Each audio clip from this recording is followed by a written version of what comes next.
অবশেষে বাংলাদেশের রাজনৈতিক আকাশে বিগত 2 বছর ধরে চলা গুঞ্জন, অনিশ্চয়তা এবং দীর্ঘ অপেক্ষার অবসান ঘটতে যাচ্ছে। কাঁদো রাজাকার, আলবদর, আলসামস, লালবদর, বিহারি, পাকিস্তানি রাজাকারের বাচ্চারা কাঁদো, আর্তনাদ করো, চিৎকার করো। দীর্ঘ সময় ধরে পর্দার অন্তরালে থাকা, প্রকাশ্যে গণমাধ্যমের সামনে না আসা প্রধানমন্ত্রী বঙ্গবন্ধু কন্যা শেখ হাসিনা এবার প্রথমবার ভারতের মাটিতে প্রকাশ্যে অর্থাৎ ভিডিওতে আসবেন। ভারতের প্রভাবশালী গণমাধ্যম ইন্ডিয়া টুডে, CNN এবং নিউজ 18 বাংলা এই সংবাদ শুনিয়েছে। পৃথিবীর ইতিহাসে বাংলাদেশের মানুষের মতো অকৃতজ্ঞ, বেঈমান, অসভ্য, বর্বর কোনো জাতি আর দ্বিতীয়টা নাই। একথা বলতে বাধ্য হচ্ছি, আমি নিজে একজন বাংলাদেশী। তারপরেও একথা কেন বলতেছি সেটার প্রতিফলন আপনারা দেখবেন। বিগত 15 বছর আওয়ামী লীগের শাসনামলে এই জাতি যতটা সুখে ছিল, সমৃদ্ধিতে ছিল, শান্তিতে ছিল, সেই সুখ, সমৃদ্ধি, শান্তি বিলুপ্তির পথে বলে ভুল হবে বিলুপ্ত হয়ে গেছে। যে অসভ্য জাতি 9 মাসের রক্তহী সংগ্রামের মধ্য দিয়ে স্বাধীন হয়েছে, সেই জাতি 5 আগস্টের পর পাকিস্তানিদের হাতে সবকিছু সঁপে দিয়েছে। আগামী 5 আগস্ট 2026 তারিখ অর্থাৎ আর মাত্র 2 দিন পর নয়াদিল্লির স্যার মার্ক টালি অডিটোরিয়ামে একটা ঐতিহাসিক ভার্চুয়াল এবং সরাসরি অনুষ্ঠানে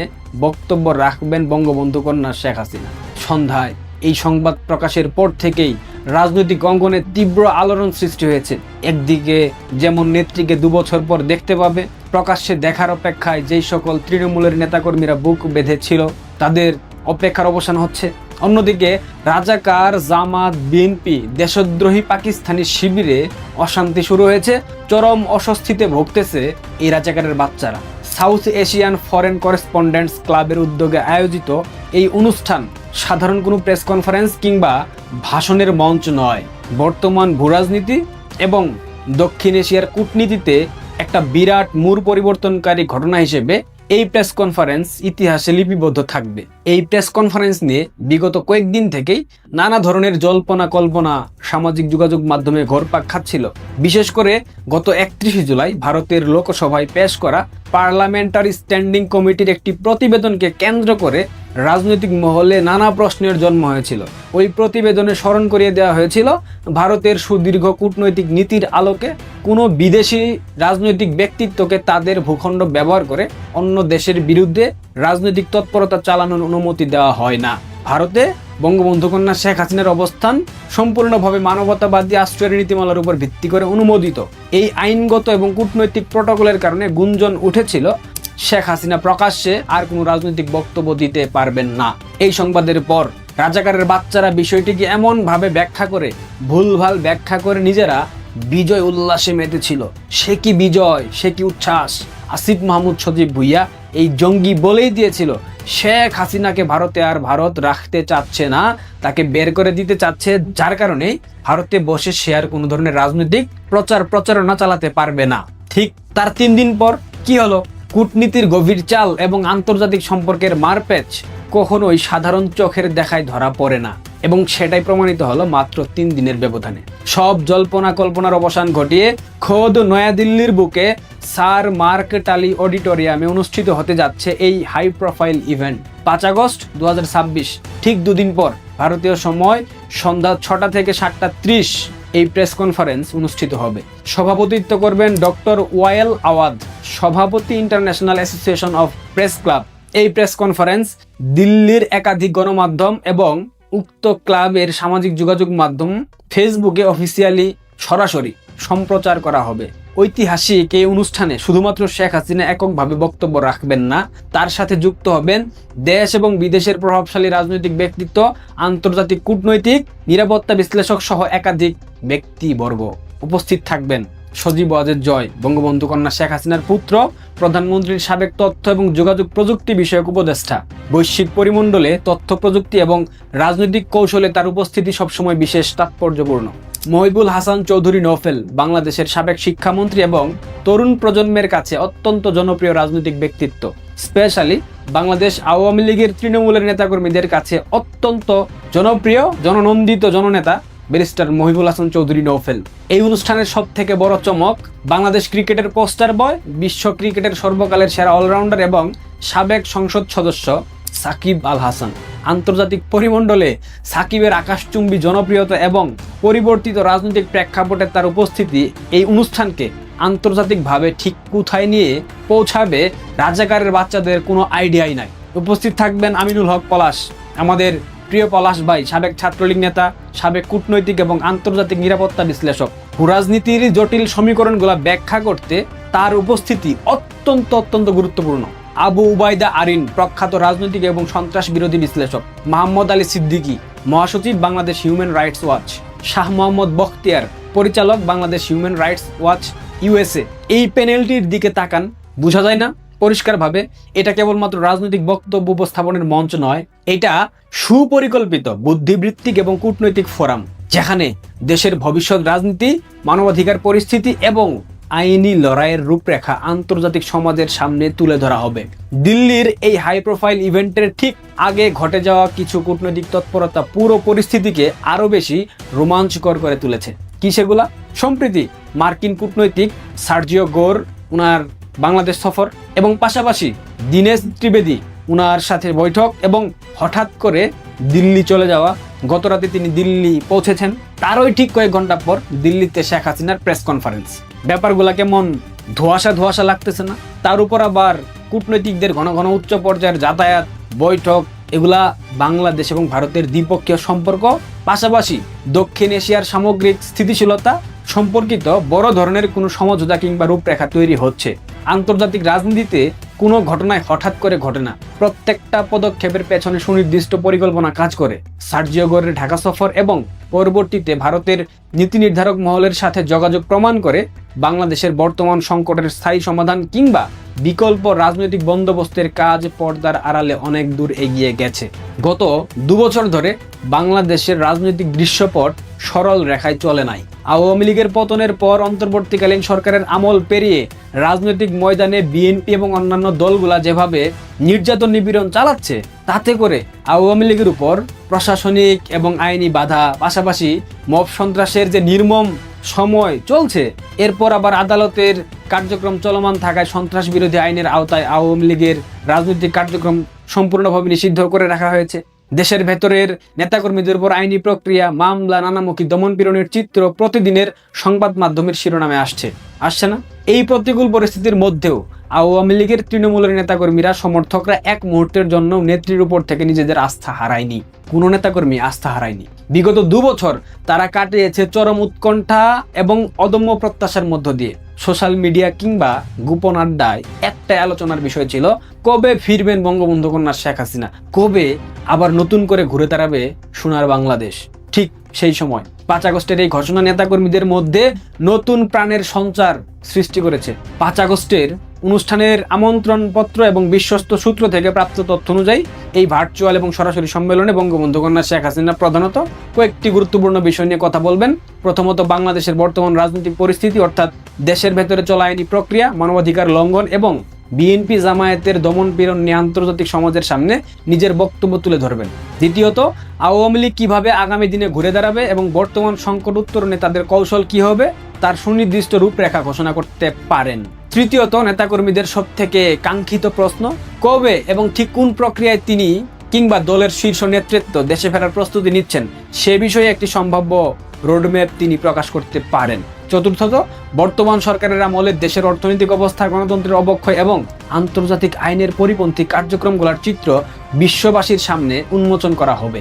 মাথায় রাখবেন, প্রত্যেকটা বৃহৎ রাজনৈতিক পরিবর্তনের সময় সমাজের একটি অংশ অন্ধ উল্লাসে মত্ত হয়। দেশের বর্তমান পরিস্থিতিতে যারা নিজেদের রাজনৈতিক ফায়দা হাসিলের জন্য আওয়ামী লীগের পতনকে চিরস্থায়ী ধরে নিয়েছিল, তারা গত 2 বছর ধরে একই ধরনের কৃত্রিম স্বস্তিতে ছিল, কিন্তু 5 আগস্টের এই সংবাদ প্রকাশিত হওয়ার পর থেকেই সেই তথাকথিত স্বস্তির জায়গায় ফাটল ধরতে শুরু করে দিয়েছে। সোশ্যাল মিডিয়া থেকে শুরু করে চায়ের কাপের আড্ডা, সব জায়গায় এখন একটাই আলোচনা, শেখ হাসিনা যদি সত্যি সত্যি লাইভে এসে দেশের রাজনীতি নিয়ে চূড়ান্ত ঘোষণা দেন, অর্থাৎ দেশে ফেরার ঘোষণা দেন, তবে বিশ্বাস করেন মাঠের সমীকরণ মুহূর্তের মধ্যে পাল্টে যাবে। দীর্ঘদিন ধরে কোণঠাসা থাকা কোটি কোটি সাধারণ মানুষ এবং দলীয় নেতাকর্মীরা যখন একাট্টা হবে, তখন বর্তমান বিএনপির প্রশাসনের পক্ষে সেই রাজনৈতিক সুনামি সামলানোর সক্ষমতা নাই। বিশেষ করে ব্যারিস্টার মহিবুল হাসান চৌধুরী নওফেল এবং বিশ্বসেরা অলরাউন্ডার সাকিব আল হাসানের মতো মুখগুলো যখন নেত্রীর সাথে এক মঞ্চে দাঁড়িয়ে তরুণ প্রজন্মকে উদ্দেশ্য করে কথা বলবে, তরুণ প্রজন্মকে আহ্বান জানাবে দেশ রক্ষার আহ্বান, তখন সেসবের মনস্তাত্ত্বিক প্রভাব কতটা সুদূর প্রসারী হবে এইটা রাজাকারের বাচ্চাদের আইডিয়াতেও নাই। দেশের তরুণ সমাজ যারা পরিবর্তনের আশায় নানা ধরনের স্লোগান দিলেও বর্তমান সরকারের সীমাহীন ব্যর্থতা এবং অর্থনৈতিক টান পূরণে হতাশ হয়ে পড়েছে, তারা এই নতুন নেতৃত্বের প্রতি আকৃষ্ট হতে বাধ্য এবং হবে। একটা বিষয় মাথায় রাখা উচিত, রাজনীতি সবসময় সরল রৈখিকভাবে চলে না। ইতিহাসের পাতায় বহুবার প্রমাণিত হয়েছে, যাকে মৃত কিংবা শেষ বলে ধরে নেওয়া হয় তিনি সবচেয়ে শক্তিশালীভাবে ফিরে আসেন।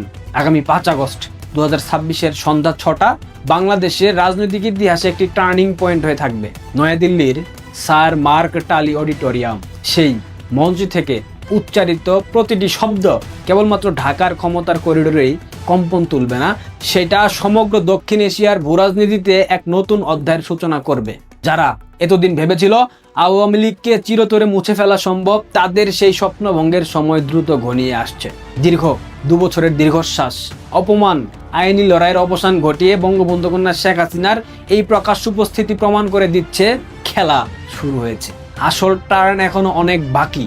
সমস্ত জল্পনা, কল্পনা, আশঙ্কা এবং প্রতীক্ষার প্রহর পেরিয়ে 5 আগস্টের সেই সোনালী সন্ধ্যার দিকে তাকিয়ে আছে দেশের কোটি কোটি সাধারণ মানুষের চোখ। নেত্রী ফিরছেন, আবারও বলছি, বঙ্গবন্ধু কন্যা ফিরছেন, পারলে ঠেকাও, কোনো হুমকি ধামকি না।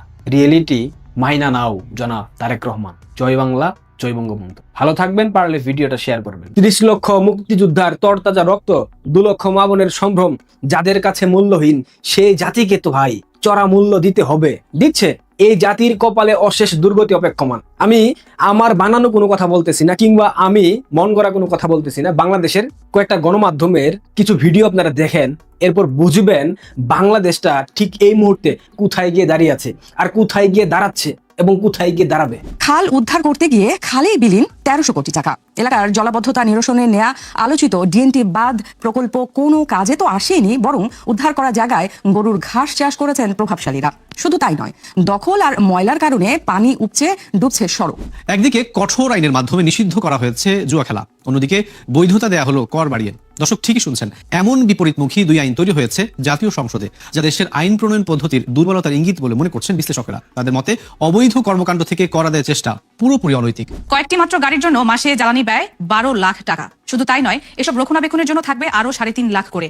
আরো ভয়ঙ্কর তথ্য হলো, ইমেল ও ওয়েবমেল সংক্রান্ত একটি সফটওয়্যার কেনা হবে 9.5 কোটি টাকায়। এমন ভয়াবহ লুটপাটের আয়োজন চলছে সারা দেশে 204 সেতু নির্মাণ সংক্রান্ত প্রকল্পে, যে জন্য আবার পরামর্শকরাই নিয়ে নেবেন প্রায় 150 কোটি টাকা। 4 বছরে 1/3 নেমেছে শিল্প খাতের প্রবৃদ্ধি, যার সরাসরি প্রভাব পড়ছে বিনিয়োগ ও কর্মসংস্থানে। শুধু তাই নয়, একই সময়ে 24 থেকে কমে 21% ঘরে চলে এসেছে বেসরকারি বিনিয়োগ। এমন দুরবস্থার মধ্যে সপ্তাহখানেক ধরে তীব্র গ্যাস সংকট, যা আরো তলানিতে নিয়ে যেতে পারে অর্থনৈতিক কর্মকাণ্ডকে। বিশেষজ্ঞরা বলছেন, এমন বহুমুখী সংকটের মুখোমুখি আগে হননি উদ্যোক্তারা, তাই এই ক্ষত কাটিয়ে ওঠা কঠিন হবে।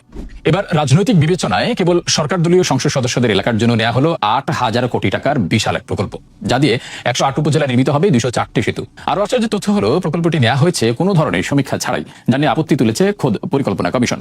এ যেন ঘোড়ার চেয়ে লাগামের দাম বেশি। ইনবিআরের সংসারের 1000 কোটি টাকার প্রকল্পের 400 কোটি নেবেন পরামর্শদাতারা। রাজধানীতে চাঁদাবাজদের দৌড়াতে অসহায় ব্যবসায়ী থেকে সাধারণ নাগরিক। গত সপ্তাহে ধানমন্ডি মিরপুরে বন্ধ হয়ে গেছে বেশ কয়েকটি ব্যবসা প্রতিষ্ঠান সহ ভবনের নির্মাণ কাজ। চলমান গ্যাস সংকটে শূন্যে নেমেছে শিল্প কারখানার উৎপাদন। ক্রয়াদেশ হারাতে বসেছেন উদ্যোক্তারা, ফলে কেবল তৈরি পোশাক খাতেই লোকসান ছাড়াতে পারে $1.5 বিলিয়ন। এমন আশঙ্কা ব্যবসায়ীদের। শুধু তাই নয়, ব্যাংক ঋণের ফাঁদে পড়তে পারে কয়েকশো কারখানা, যাকে পুরো অর্থনীতির জন্য অশনি সংকেত হিসেবে দেখছেন বিশ্লেষকরা। তীব্র জ্বালানি সংকটে চাপে আছেন ব্যবসায়ীরা, বিপুল বিনিয়োগ করেও চালু করতে পারছেন না কারখানা, ফলে দেউলিয়া হওয়ার পথে রয়েছেন অনেকেই। রাজধানীর বাজারগুলোতে দেখা যায় মাত্র 1 সপ্তাহে বদলেছে চিত্র। মৌসুমে সব সবজি ছুঁয়েছে 3 অঙ্কের ঘর। 60 টাকার পটল, ঝিঙা, ধুন্দুল এখন বিক্রি হচ্ছে 120 থেকে 130 টাকায়। কাঁচা মরিচের দাম ঠেকেছে 300 টাকায়। ফলে প্রতিনিয়ত থলেতে কমছে পণ্য, বাড়ছে ব্যাংক। সবজি তো কিছু কিনতে আসছি, ফুলকপি 120, টমেটো 160, সেভাবে কিনবো, অল্প অল্প নিচ্ছি আর কি। আমরা তো লিমিটেড একটা ইনকামে আছি, সরকারি চাকরি আমাদের জন্য। এখন রিটায়ার্ড পারসন, কষ্ট, অনেক কষ্ট সবার জন্য, অল আর ইকুয়াল সবার জন্য। দাম সাফার করতেছি আর কি। আজকে শুনেন 2 কোটি লোক মারা গেছে, কালকে কাপড়ের কাপড় কিনতে পারবেন না, কারণ সব জায়গায় দেখবেন কাপড়ের কাপড়ই নাই। আমার মতো লোকে বাজারে এলে আমি 1000 টাকার বাজার প্রতিদিন করতে পারবো? আমি বেতন পাইলো 20,000 22,000 টাকা। আমি একজন সাধারণ মানুষ, গ্যাসের দাম বাড়তি, তেলের দাম বাড়তি, বিদ্যুতের দাম বাড়তি, ঘর ভাড়া বাড়তি, আপনি রিক্সা দিয়ে দেবেন, রিক্সা ভাড়া বাড়তি। হ্যাঁ, শুধু পারে না, এটা কোন রাষ্ট্রে বড়? হাততালি দেন জোরে, হাততালি। অকৃতজ্ঞ, বেঈমান, বেহায়া, বর্বর, নিকৃষ্ট জাতির জন্য এইরকম সরকার পারফেক্ট। বাংলাদেশের বর্তমান পরিস্থিতি কতটা ভয়াবহ আপনাদের অনেকের আইডিয়া নাই। বিশ্বাস করেন, অনেকের আইডিয়া নাই। প্রত্যেকটা সেক্টর মানে প্রত্যেকটা সেক্টর দ্রব্যমূল্যের ঊর্ধ্বগতি, বিদ্যুতের দাম বাড়ছে কয়েক গুণ বেশি, গ্যাস নাই, তেল নাই, জ্বালানি নাই, কিছু নাই। ভাই, বাংলাদেশটা কিভাবে চলবে? একটা রাষ্ট্র পরিচালনা করতে গেলে যে বেসিক জিনিসগুলো প্রয়োজন, মানুষের দৈনন্দিন জীবনে চলার ক্ষেত্রে যে বেসিক জিনিসগুলো প্রয়োজন, সেগুলোর যোগান দিতে পারতেছে না। তারেকের বর্তমান সরকার। মার্কিন বাণিজ্য চুক্তির গেরাকলে পড়ে প্রত্যেকটা জিনিস বেশি মূল্যে ক্রয় করতে হচ্ছে। গম থেকে শুরু করে গ্যাস, সবকিছু দাম এখন কয়েক গুণ বৃদ্ধি পেয়েছে। একটা গল্প শুনে আপনাদেরকে। গতকাল রাতে আমার একটা বড় ভাই ধানমন্ডি থেকে আমাকে কল করলো। ধানমন্ডিতে ওনার নিজস্ব বাসা, ওনার পৈতৃক সূত্রে প্রাপ্ত একটা ফ্ল্যাট আছে। ওই ফ্ল্যাটের বাসিন্দা আমি নিজেও ছিলাম। আমি যখন ঢাকায় থাকতাম ধানমন্ডিতে, সেই বাসায় অবস্থান করেছি দীর্ঘদিন। তো ওই বাসাতে মোটামুটি কারেন্ট বিল এর আগে আসতো 1200 থেকে 1400 টাকা। ওইখানে এসি ছিল না, ফ্যান, ফ্রিজ আর লাইট, এর বাইরে আর কোনো কিছু ছিল না। আর কাপড় ওয়াশের ব্যাপারটা আমরা বাসায় কাপড় ওয়াশ কখনোই করতাম না, বাইরে থেকে ওয়াশ করে নিয়ে আসতাম। সুতরাং বিল কখনোই 1400 টাকা অতিক্রম করে নাই। গত মাসে উনি 6 দিন ট্যুরে ছিলেন, অর্থাৎ 6 দিন বাসায় কোনো বিদ্যুৎ চলে নাই। এরপরেও কারেন্ট বিল আসছে 4200 টাকা, যেটা সম্পূর্ণরূপে অবাস্তব। 4200 টাকা কারেন্ট বিল আসার কোনো যুক্তিকতা নেই, কিন্তু আসছে। শুধুমাত্র উনার বাসা না, ঢাকা শহরে এরকম অসংখ্য বাসায় আপনারা খবর নেন যেখানে বিদ্যুৎ বিল আসতো 2000 টাকা, সেটা বেড়ে হয়ে গিয়েছে 8000 টাকা। কেন? রিজনটা কি? প্রিপেইড মিটারের এই যে চুরিচামারি চলতেছে, কেন? কে করতেছে? বিদ্যুৎ এবং গ্যাস খাতকে যখন বেসরকারি কোনো প্রতিষ্ঠানের আওতায় দিয়ে দেওয়া হয়, তখন নিঃসন্দেহে চুরি, বাটপারি, ছিনতাই, চামারি হচ্ছে। এই গল্পের প্রেক্ষিতে আরেকটা গল্প আপনাদেরকে শোনাই। গত 2 মাস আগে আমি দেশ পরিবর্তন করেছি। এর আগে যে দেশে ছিলাম, সেই দেশে আমার শেষ মাসের কারেন্ট বিল ছিল $117, যেটা মানে আমার পক্ষে অনেক বেশি কষ্টসাধ্য ছিল। এরপর আমি শুধুমাত্র ওই বাসা ছাড়ি নাই, ওই দেশ থেকে আমি চলে আসছি, কারণ ওইটা আমার পক্ষে বহন করা সম্ভব না। এখন ধানমন্ডির যে বড় ভাই আমাকে গতকাল রাতে ফোন দিয়েছিল, সে কি তার পৈতৃক সূত্রে প্রাপ্ত ফ্ল্যাট ছেড়ে দিয়ে অন্য কোথাও চলে যাবে? অন্য কোথাও কোথায় যাবে? ঢাকা শহর না, বাংলাদেশের যেই প্রান্তে আপনি যাবেন, সেই প্রান্তে বিদ্যুৎ বিলের উপর যেই নাটক শুরু হয়েছে, সরকার যেভাবে মানুষের পকেট কাটতেছে, এটা তো ভাই মেনে নেওয়ার মতো না। সবজির দাম বৃদ্ধি, কাঁচা মরিচ 600 টাকা কেজি হয়ে গেছে। ভারত থেকে আজ নাকি শুনলাম চালান আসছে, আসার পর দাম একটু কমেছে। কয়টা শোনাবো আপনাদেরকে বলেন? দুর্নীতির দায়ে এসালম গ্রুপের সব কারখানা বন্ধ করে দিয়েছে, 10,000 শ্রমিক বেকার। বেক্সিমকো পার্ক বন্ধ করে দিয়েছে, 40,000 শ্রমিক বেকার। গ্যাস সংকটে ডিবিবিএল গ্রুপের সব প্রতিষ্ঠান বন্ধ, সব পোশাক কারখানা বন্ধ, 25,000 শ্রমিকের চাকরি চলে গেছে। এই মানুষগুলা কিভাবে জীবন ব্যয় মেটাবে? এই পরিবারগুলা কিভাবে বাঁচবে? এই যে 1 লক্ষ পরিবার চাকরিচ্যুত হলো, এই 1 লক্ষ পরিবার কিভাবে চলবে? এটা কি সরকার ভেবে দেখেছে? হাওয়া ভবন 2.0 যেটা বানিয়েছে, সেখানে সিন্ধুকের চাবি হাতে বসে আছে। দেখেন, দেশের প্রত্যেকটা সেক্টর বিপর্যস্ত। মানুষের পেটে ভাত নাই, গ্যাসের সংকট, তেলের সংকট, বিদ্যুতের সংকট। প্রত্যেকটা সংকটের মধ্যে দাঁড়িয়ে এই এক ইউনিভার্সাল কার্ড চালু করার প্রস্তাব দেয়। ইউনিভার্সাল কার্ড নামে একটি কার্ডের ভিতরেই আমরা সবকিছু নিয়ে আসবো। এরকম অথর্ব, এরকম বর্বর রাষ্ট্রপ্রধান এই অসভ্য বর্বর বাঙালি জাতি প্রত্যাশা করে। বললাম না, যে জাতি স্বাধীনতাকে মূল্য দিতে জানে না, যে জাতি স্বাধীনতার স্থপতিকে মূল্য দিতে জানে না, যে জাতি 9 মাসের স্বাধীনতাকে অস্বীকার করে, যে জাতি 30 লক্ষ শহীদ মুক্তিযোদ্ধার তরতাজা রক্তকে অস্বীকার করে, যে জাতি 2 লক্ষ মা বোনের সম্ভ্রমকে অস্বীকার করে, যে জাতি বলে বাংলাদেশের স্বাধীনতা ভারতের চক্রান্ত ছিল, যে জাতি বলে বাংলাদেশের মুক্তিযুদ্ধ বাংলাদেশের যুদ্ধ ছিল না, এটা ছিল ভারতের পাকিস্তানের যুদ্ধ, সেই জাতির কপালে এরকম দুর্দশা আমি চাই। বিশ্বাস করেন, অনেকেই বলতে পারেন আপনি তো ভাই মানুষ ভালো না। ভাই, আমি মানুষ ভালো না। আমি চাই এই জাতি চরম শিক্ষা পাক। আমি চাই এদেশে বিদ্যুতের দাম আরো কয়েক গুণ বৃদ্ধি পাক, গ্যাসের দাম আরো কয়েক গুণ বৃদ্ধি পাক। ঢাকা শহর না, শুধুমাত্র বাংলাদেশের কোথাও যাতে রান্নার চুলা না জ্বলে, আমি সেটা চাই। আমি চাই বেশি দামে গম আমদানি করা হোক। আমি চাই দেশের সকল প্রতিষ্ঠানকে মার্কিনীদের হাতে তুলে দেওয়া হোক। আমি চাই বিমানবন্দরের 3য় টার্মিনাল মার্কিনীদের কাছে দিয়ে দেওয়া হোক। আমি চাই গভীর সমুদ্র বন্দর থেকে শুরু করে চট্টগ্রাম বন্দর মার্কিনীদের দেওয়া হোক। আমি চাই করিডোর দেওয়া হোক। আমি চাই সেন্ট মার্টিনে মার্কিনীদের ঘাঁটি করার সুযোগ দেওয়া হোক। আমি চাই আরো বেশি বেশি রোহিঙ্গা বাংলাদেশে অনুপ্রবেশ করুক। আমি চাই বাংলাদেশের প্রত্যেকটা সেক্টর বিপর্যস্ত হয়ে যাক, ধ্বংস হয়ে যাক। এই ধ্বংস হওয়ার পর ধ্বংসস্তূপ থেকে নতুন আর একটা বাংলাদেশের জন্ম নিক, যেই বাংলাদেশ পরিচালিত হবে মুক্তিযুদ্ধের চেতনার ভিত্তিতে, যেই বাংলাদেশ পরিচালিত হবে বাঙালি জাতীয়তাবাদের ভিত্তিতে, যেই বাংলাদেশে কোনো স্বাধীনতা বিরোধী চক্র, রাজাকার, দেশদ্রোহী, জামাত, বিএনপি, বামপন্থী, পচা বামেরা থাকতে পারবে না। সেই বাংলাদেশ আমি চাই। সেই বাংলাদেশ আমি চাই। বাংলাদেশের মানুষের পেটে ভাত নাই, গ্যাস নাই, তেল নাই, হাহাকার চলতেছে, দ্রব্যমূল্যের ঊর্ধ্বগতি। এইরকম অবস্থার মধ্যে দাঁড়িয়ে প্রধানমন্ত্রী তারেক শোনাচ্ছে পরিবেশ রক্ষার গল্প। এইসব দেখার পর মেজাজ নিয়ন্ত্রণে থাকে? মানে আপনাদের মেজাজ কিভাবে নিয়ন্ত্রণে আছে বলেন তো? কিভাবে বাঁচবেন আপনারা বলেন? আজকে এই ভিডিওতে একটা কথা বলে যায়, বাংলাদেশে হয়তোবা কোনো গণ অভ্যুত্থান হবে না, কিন্তু বাংলাদেশে একটা গণবিস্ফোরণ হবে, এবং এই বিস্ফোরণের কারণে বাংলাদেশের বর্তমান ক্ষমতাসীন সরকার দৌড়ে পালাবে এবং পালানোর কোনো পথ পাবে না। হয়তোবা কোনো এক রাতের গভীর অন্ধকারে তারেক তার স্ত্রী সন্তান সমেত গফুরের মতো পালিয়ে লন্ডন চলে যাবে। বাংলাদেশে আবারও হারিকেনের যুগ ফিরে এসছে। আবারও সেই হারিকেনের যুগের পদধ্বনি আমরা শুনতে পাচ্ছি। বিদ্যুৎ পাবেন না কদিন পর, সিরিয়াসলি পাবেন না। আজ আদানির বিদ্যুৎ কেন্দ্র থেকে সাপ্লাই বন্ধ করে দেওয়া হোক, কাল বাংলাদেশ অন্ধকারে ডুবে যাবে। রূপপুর পারমাণবিক বিদ্যুৎ কেন্দ্র যেই বিদ্যুৎ সরবরাহ করছে, সেটা কদিন পর বন্ধ হয়ে যাবে, কারণ পারমাণবিক কোনো প্রকল্প চালানোর জন্য যেসব রসদ প্রয়োজন, মালামাল প্রয়োজন, সেগুলো মার্কিন যুক্তরাষ্ট্রের বাইরে আপনি রাশিয়া থেকে আমদানি করতে পারবেন না। তখন আলটিমেটলি রূপপুর বন্ধ হয়ে যাবে এবং বিদ্যুতের ঘাটতি কতটা বৃদ্ধি পাবে বুঝতে পারছেন তো? খুব ভালো লাগতেছে, বিশ্বাস করেন। এই অসভ্য, বর্বর, অকৃতজ্ঞ, বেঈমান, প্রতারক জাতির জন্য বঙ্গবন্ধু কন্যা শেখ হাসিনা কতটা আশীর্বাদ ছিলেন, এই জাতি এখন হারে হারে টের পাচ্ছে। যতদিন আওয়ামী লীগ সরকার ক্ষমতায় ছিল তোমরা তাদেরকে বাটে পাইছিলা। দেশ চালানো আর চাপাবাজি করা এক জিনিস না, দুইটার মধ্যে অনেক পার্থক্য আছে। যে দেশের আয়তন, সেই দেশের জনসংখ্যা হওয়া উচিত ছিল 2 থেকে 3 কোটি, সেই দেশ জনসংখ্যায় 20 কোটি। সেই দেশ আওয়ামী লীগ সরকার 15 বছর সুখে, শান্তিতে, সমৃদ্ধিতে চালিয়েছে। দেশের আইন শৃঙ্খলা, দেশের অর্থনীতি কোথায় গিয়ে ঠেকেছিল আপনারা নিশ্চয়ই সেটা দেখেছেন। শতভাগ বিদ্যুৎ ছিল দেশে। $80 বিলিয়ন অর্থনীতিকে আওয়ামী লীগ সরকার 15 বছরে $460 বিলিয়ন অর্থনীতিতে রূপান্তর করেছিলেন। এটা আওয়ামী লীগের কূটনৈতিক দক্ষতা, এটা প্রজ্ঞা, এটা মেধা, এটা বিচক্ষণতা। যাই হোক, দেশ চালানো আর চাপাবাজি করা এক জিনিস না, এটা হারে হারে টের পাবে বিএনপি, টের পাচ্ছে। গণবিস্ফোরণের প্রস্তুতি নেওয়াই ভালো বিএনপির জন্য। আর বিএনপির সিজকাসুরু টাইপের যে নেতাকর্মীগুলো আছে তাদেরকে পরামর্শ দেবো, দেশ থেকে চলে যাও। অবশ্য যাবাই কিভাবে? ভিসা তো পাবা না, বাংলাদেশের পাসপোর্ট ওইটা পাসপোর্ট না, এখন ওইটা একটা জাস্ট সবুজ কালারের পাতা। যাই হোক, প্রিয় দর্শক, ভালো থাকবেন। আর এই অসভ্য বাঙালির নির্মম পরিণতি দেখার অপেক্ষায় রইলাম। হুমকি ধামকি না, রিয়েলিটি মাইনা নাও বাঙালি, তোমাদের কপালে অশেষ দুর্গতি অপেক্ষা। নতুন রাজনৈতিক দল এনসিপির শীর্ষস্থানীয় নেতা জনাব সার্জিস এবং জনাব নাসিরউদ্দিন পাটোয়ারি সাম্প্রতিক সময় তারা যে রাজনৈতিক বিপত্তির মধ্যে পড়েছেন এবং বলতে গেলে একটা অসম যুদ্ধ করতে গিয়ে প্রায় প্রতিদিনই তারা যেভাবে লাঞ্ছিত এবং অপমানিত হচ্ছেন, এতে করে আমাদের রাজনীতির যে এই মুহূর্তে যে সমীকরণ, সেই সমীকরণটি আসলে উল্টে যাচ্ছে। মূল ব্যাপার হলো, যখনই আপনি কাউকে তুচ্ছ তাচ্ছিল্য করবেন, ওটা যাকে আপনি তুচ্ছ তাচ্ছিল্য করবেন তার জন্য একটা আশীর্বাদ হিসেবে দেখা দেয়। ফলে এখন সার্জিসকে এবং নাসিরউদ্দিন পাটোয়ারিকে যেভাবে পিটুনি দেওয়া হচ্ছে, আহত করা হচ্ছে, এতে করে তারা তাদের স্ব অবস্থানে আরও বড় হয়ে যাবে।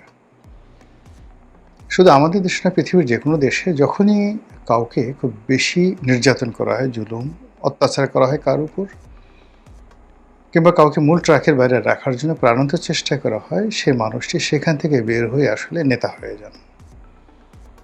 সেই প্রাচীন জমানাতে দাস বিদ্রোহ, প্রথম রোমানদের মধ্যে যে দাস বিদ্রোহ হয়েছিল, সেই বিদ্রোহের নেতা যেভাবে তৈরি হয়েছিলেন, একইভাবে চে গুয়েভারা, তারপর Ellis Vladimir Lenin, Fidel Castro, আমাদের বাংলাদেশে বঙ্গবন্ধু শেখ মুজিবুর রহমান এবং ভারতে মহাত্মা গান্ধী, এই নেতাগুলো কিন্তু তুচ্ছ এবং তাচ্ছিল্য যারা করেছেন তাদেরকে তাদের মুখের উপরে মানে একটা ঐতিহাসিক জবাব দিয়ে তারা জাতির ভাগ্য বিধাতা বনে গিয়েছেন। এখনকার দৃষ্টিতে, আজকের দৃষ্টিতে যদি আপনি দেখেন, নাসিরউদ্দিন পাটোয়ারি কিংবা সার্জিস, এই দুজনের বৈশিষ্ট্য কী? সার্জিস ছোটোখাটো একজন মানুষ, নাসিরউদ্দিন পাটোয়ারি একটু উঁচু লম্বা আছে। দুজনেই গ্রামের মধ্যবিত্ত বা নিম্ন মধ্যবিত্ত পরিবার থেকে এসেছেন। আর কর্মজীবনে, মানে এই জুলাই আগস্ট বিপ্লবের আগে তাদেরকে আমরা ওইভাবে চিনতাম না। তাদের পরিবার বা যে ধরনের বায়োগ্রাফি সামনে চলে এসেছে, সেটা আমাদের সমাজের যারা প্রান্তিক জনগোষ্ঠী তাদেরই প্রতিনিধিত্ব করে। কিন্তু আপনি যদি দেখেন যে তাদের শুরুটা যেটা হয়েছিল, সকলেরই শুরু হয়েছিল মূলত জুলাই আন্দোলনের আগে কোটা বিরোধী আন্দোলন, বৈষম্য বিরোধী আন্দোলন। এবং সেখানে নুরুল হক নুরু বা রাশেদ, এরাও কিন্তু এই সার্জিস এবং নাসিরউদ্দিন পাটোয়ারি, এদের দুজনকে যদি আপনি নিম্ন মধ্যবিত্ত পরিবার ধরেন বা যে কোনো বিচারে আপনি তাদেরকে যদি আপনি সমালোচনা করতে চান, তাহলে নুরু এবং রাশেদকে আপনি আরও বেশি সমালোচনা করতে পারবেন। এর কারণ হলো তারা আরও প্রান্তিক পরিবেশ থেকে এসেছে। তাদের কথা, তাদের ল্যাঙ্গুয়েজ আপনি যদি পাশাপাশি বসিয়ে দেন এই চারজনকে বিতর্ক করার জন্য একটা টেবিলে যে কোনো একটা বিষয়, আপনি দেখবেন যে নাসিরউদ্দিন পাটোয়ারি এবং সার্জিস এই দুজনই যাকে বলা হয় নুরুল হক নুরু এবং রাশেদ, এদের চাইতে ভালো করবেন, খারাপ করবেন না। যদিও রাশেদ এবং নুরু এদের নেতা ছিলেন বৈষম্য বিরোধী আন্দোলনে। কথাটা বললাম এই কারণে যে নুরু এবং রাশেদ তাদেরকে আওয়ামী লীগ সরকার নির্যাতন করতে করতে করতে করতে এখন নুরু ক্যাবিনেট মিনিস্টার, ক্যাবিনেট না মানে প্রতিমন্ত্রী, সে একজন মন্ত্রিপরিষদের সদস্য।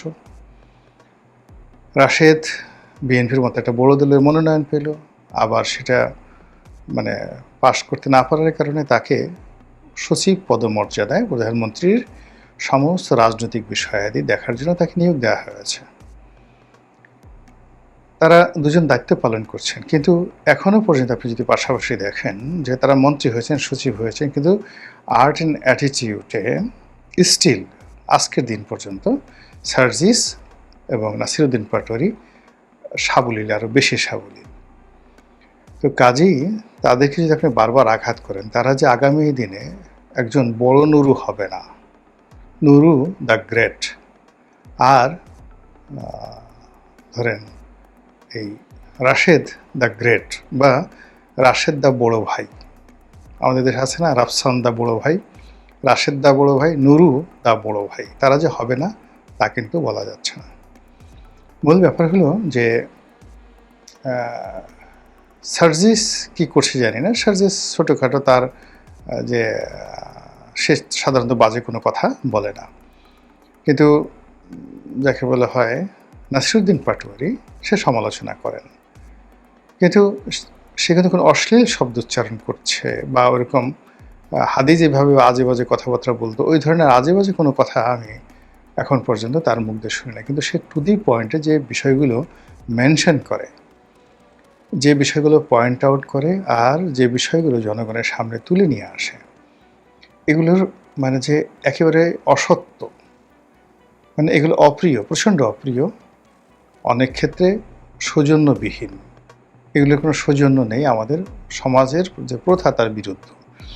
কিন্তু সে যে কথাগুলো বলছে এগুলো যে অসত্য, এটা আমরা বুকে হাত দিয়ে বলতে পারছি না। ফলে কি হলো, যাদেরকে তিনি আঘাত করছেন নাসিরুদ্দিন পাটোয়ারি, তারা সঙ্গতির কারণে কষ্ট পাচ্ছেন, গালাগালি করছেন, প্রতিশোধ নেওয়ার চেষ্টা করছেন। কিন্তু এই কথাগুলো শুনে বিএনপিরই অনেক লোক টেলিফোন করে তাকে বলছে, বেটা আরও বল, আরও বল, কী চাস, আমরা আছি তোর সঙ্গে বা তোমার সঙ্গে বা আপনার সঙ্গে, যে যার সঙ্গে তার যেমন সম্পর্ক, আরও বল, আরও বল।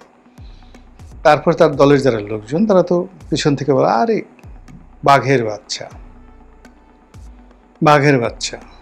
এইভাবে নাসিরুদ্দিন পাটোয়ারি ছাড়া এই কথা কে বলতে পারবে? মানুষের চরিত্র হলে কি জানেন, মানুষ সবসময় তাফালিং পছন্দ করে, তাফালিং করতে চায়, তাফালিং মানে মাস্তানি করতে চায়, এটা ভীষণ রকম আনন্দ। আপনারা নিজেরা ছোটোকালে চিন্তা করে দেখেন, খুব ছোটোকালে আপনাদের আসলে ডাক্তার, ইঞ্জিনিয়ার, পাইলট এইগুলো হওয়ার কথা আপনি এমনি ক্লাসে বলতেন, কিন্তু আপনার কি হতে ইচ্ছা করতো?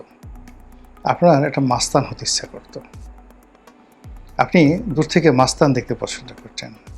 আপনার আশেপাশের যত অনিয়ম, অত্যাচার, জুলুম, এগুলো আপনি আপনার মাস্তানি দ্বারা ভেঙে চুরে চুরমার করে দিতে চাইতেন।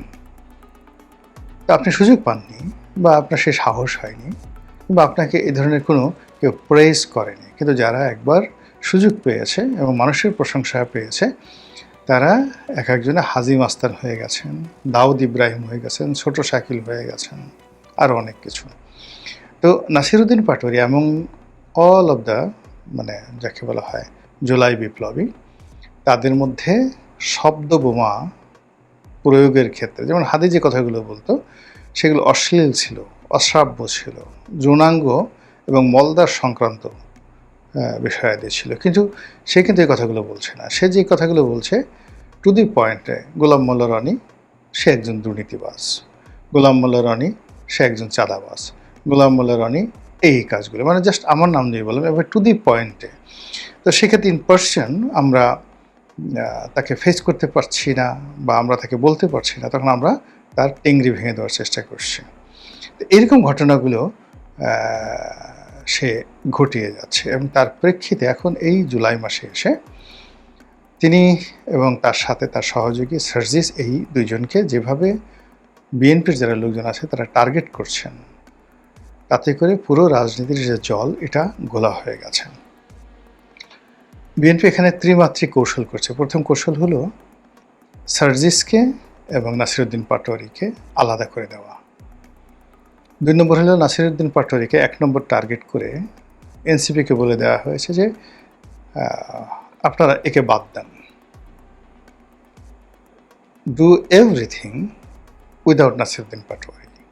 সেক্ষেত্রে আমরা আপনাদের জন্য একটা ব্যবস্থা করে দেবো। এবং রাশেদ, প্রধানমন্ত্রীর যে রাজনৈতিক সহকারী, তিনি বলেছেন যে আমরা প্রয়োজনে সহযোগিতা করব, সব জায়গাতে সহযোগিতা করব, যেখানে নাসিরউদ্দিন পাটোয়ারি যাবে না।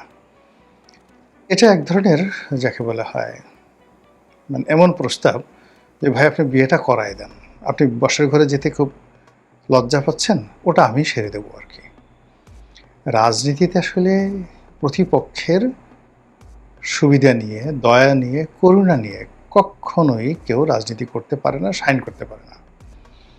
রাজনীতিতে কখনো তেলবাজি করে, দালালি করে, জুতো চেটে, পা চেটে একটা সার্টেন লিমিট পর্যন্ত সাস্টেইন করা যায়, মানে থাকা যায়, কিন্তু সাস্টেইন করা যায় না, সারভাইভ করা যায় না। এটা জাস্ট লাইকে চা পানি খাওয়ার মতো, কিন্তু মূল ডিশ না। রাজনীতিতে টিকতে হলে লড়াই করে, সংগ্রাম করে করতে হবে। এবং নেতা হতে হলে, নেতা আসলে ফকির মিসকিনের মধ্যে থেকে কখনো নেতা হয় না। নেতাকে অর্থনৈতিকভাবে সবল হতে হবে, সচ্ছল হতে হবে, অন্য সবার সাথে শিক্ষিত হতে হবে, মার্জিত হতে হবে, সবার চেয়ে সাহস বেশি থাকতে হবে। তো সেই ক্ষেত্রে আমাদের রাজনীতির একটা অকাল। অকাল হলো আপনি নাসিরউদ্দিন পাটোয়ারি বলেন, সার্জিস বলেন, তারপরে অন্যান্য যারা বলেন, তারপর তাদের প্রতিপক্ষ যে সমস্ত লোকজন কথাবার্তা বলছে ঠিক সেম এজের, তাদের সঙ্গে যদি আগের জেনারেশন, জাস্ট 1 থেকে 2 জেনারেশন আগের আপনি 100 জন রাজনীতিবিদ দেখেন, যেমন আপনি নাজিমউদ্দিন আলমের কথা বলেন, বিএনপি নেতা নাজিমউদ্দিন আলম, বা ফজলুল হক মিলন, আরও বড় নেতার যাওয়ার দরকার নাই। তো এই নাজিমউদ্দিন আলম বা ফজলুল হক মিলন, এই দুজন লোক বসে থাকবে, আর এনসিপির এরকম 1000 ছেলে মেয়ে বসে থাকবে ফেয়ার জায়গাতে। এদের সামনে 5 মিনিট কথা বলার মতো অবস্থা এখনও এনসিপির কারো হয়নি। তো কাজে এনসিপি ঠিক সেই যোগ্যতাটা অর্জন না করে তারা যে কাজটি করার চেষ্টা করেছে সেটা হলো তাফালিং, কত দ্রুত সেই মানুষকে আকৃষ্ট করা যায়। আর আকৃষ্ট করার জন্য অনেক কাজ আছে। আপনি যদি লুঙ্গি উঠিয়ে আপনার পুটু মেয়েকে দেখায় দেন, লোকজন আপনি মুহূর্তের মধ্যে ভাইরাল হয়ে যাবেন। আপনি যদি এই 4-500 লোক খেতে বসছে, সেখানে বসে মোটামুটি একটু বায়ু ত্যাগ করেন, সঙ্গে সঙ্গে আপনি ভাইরাল হয়ে যাবেন। সবার মধ্যে আপনি একটা পিস্তল বের করে একটা গালাগালি দেন, কিন্তু আপনি একটা জায়গাতে ঢুকছেন, ঢোকার সঙ্গে সঙ্গে সমস্ত অ্যাটেনশন আপনার দিকে গেছে। এই জন্য আপনার কর্ম থাকা লাগবে, তো আপনার ট্র্যাক রেকর্ড থাকা লাগবে। সেই ট্র্যাক রেকর্ড না থাকলে কখনো নেতা হওয়া যায় না। তো এক্ষেত্রে যারা নবীন, তারা খুব দ্রুত নেতা হওয়ার জন্য, জনগণের আকর্ষণ লাভ করার জন্য, তাফালিং করার জন্য যে কাজগুলো করছেন, সেই কাজে তাদের যারা শক্তিশালী প্রতিপক্ষ, তারা প্রতিহিংসা পরায়ণ হয়ে পড়েছেন। এবং সেই প্রতিহিংসা পরায়ণতা ডে বাই ডে, যাকে বলা হয়, ভয়ঙ্কর হয়ে পড়েছে। যেভাবে নাসিরউদ্দিন পাটোয়ারিকে আক্রমণ করা হচ্ছে, অন দ্য লং রানে যদি নাসিরউদ্দিন পাটোয়ারিরা টিকে যান এই ধরনের জুলুম অত্যাচারের বিরুদ্ধে, তারা হয়তো নেতা হতে পারবেন, কিন্তু তাদের অন্য যে যোগ্যতাগুলো আছে, এডুকেশন, ফাইন্যান্সিয়াল স্ট্যাবিলিটি, মানুষের রেসপেক্ট গ্রহণ করার ক্ষমতা, তাদের সোশ্যাল ইনফ্লুয়েন্স, এখন আপনি নেতা হয়েছেন, কিন্তু আপনি একটা টেলিফোন করে কাউকে বললেন যে ভাই এটা ডিসি সাহেবকে, এটা সেক্রেটারিকে, এটা ডিআইজিকে এটা একটু করে দেন, সে যদি আপনার প্রতি শ্রদ্ধা পোষণ করে আপনাকে এই কাজটা করে না দেয়, আপনি জীবনে নেতা হতে পারবেন না, নেভার এভার ইন লাইফ। আপনি তাফালিং করতে পারবেন, এমপি হতে পারবেন, ভোট ডাকত্যাগ করতে পারবেন, আপনি প্রধানমন্ত্রীর দয়া নিয়ে মন্ত্রী হতে পারবেন, অনেক কিছু হতে পারবেন, কিন্তু কখনো নেতা হতে পারবেন না। তো যাই হোক, এখন আমাদের আসলে গত 2 বছর খুবই অস্থির একটা সময়। এই সময়ের মধ্যে আমরা বহু নেতাকে হারিয়েছি, যারা 50 বছরের রাজনৈতিক ক্যারিয়ার ছিল তাদেরকে হারিয়েছি। আবার বহু নেতাকে আমরা পেয়েছি যাদের 5 মাসেরও রাজনৈতিক ক্যারিয়ার ছিল না। আর এই সময়টাতে আমরা যাদেরকে দেখছি পক্ষে এবং বিপক্ষে, অনেককেই আমরা অনেক কথা বলতে পারছি না, অনেক কিছু আমাদের সহ্য হচ্ছে না, অঙ্গ জ্বলে যাচ্ছে, এবং আমরা স্পষ্টতই একটা অস্থির এবং অরাজক রাজনৈতিক যে পরিস্থিতি, সেই পরিস্থিতির মধ্যে পড়ে যাচ্ছি।